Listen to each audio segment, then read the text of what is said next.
I think there's a lot of us, and I think, I hope you're this way. You realize that maybe for the first time in your life, maybe since childhood, you're truly free.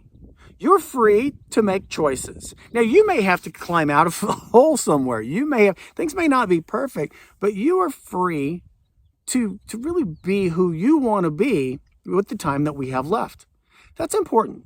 See, I want you to think about what I said earlier. Where we are now is a result of the choices that we've made up to this point. And a lot of the choices that we've made may have not been our own. Now, you may be this independent badass. That's awesome. But some of the choices that we made, think about it. When you were younger, everything from where you went to college, if you went to college, where you go to school, what you study, the career, where you live, the person you date or marry, any of these things. See, whether it is a parent, whether it is a spouse, friend, society, an employer, or whatever, religion, and it could be anything. Other things put labels on us. And we tend to buy into those sometimes because we aren't fully formed human beings. I go back to this adulting thing for folks in their 20s. You don't know what you don't know yet. It's not until later you're like, oh, okay. And so we make a lot of these choices based on limited information, or we choose, sometimes out of guilt or obligation, what someone else wants for us. Little sidebar here. I remember my youngest child. I have 3 kids in their 20s.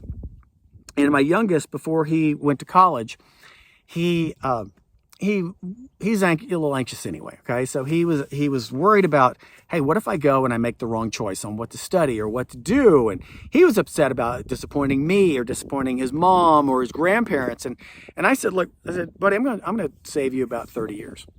Okay, I'll save you about 30 years here. Do what you want to do. Do what you want to do. I said, myself, your mom, your grandparents, the people that love you, we're going to offer suggestions and guidance, and we want certain things for you so you're happy, or maybe so you don't make the mistakes that we did. But this is the hard part for you to hear. We're going to be dead soon. He looked at me, he was shocked. And he was like, I said, we're going to be dead soon. At some point, your grandparents are going to be gone. And at some point, your mom and I are going to be gone. And your brother and sister are going to be grown and have families and living their own lives. And guess what? It's going to be you. And so what we think, what we want, doesn't mean jack shit. You live your life. And I wish that someone had told me that when I was his age. I said, be happy.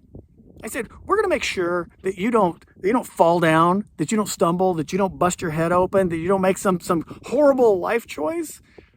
But when we're gone, it's going to be you looking in the mirror, living your life.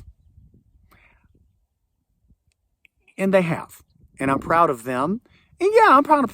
Look, I've been a great dad in some ways, and I've screwed the pooch in many others, but that was probably one of my favorite and best dad moments. And that advice applies to us, too. To us.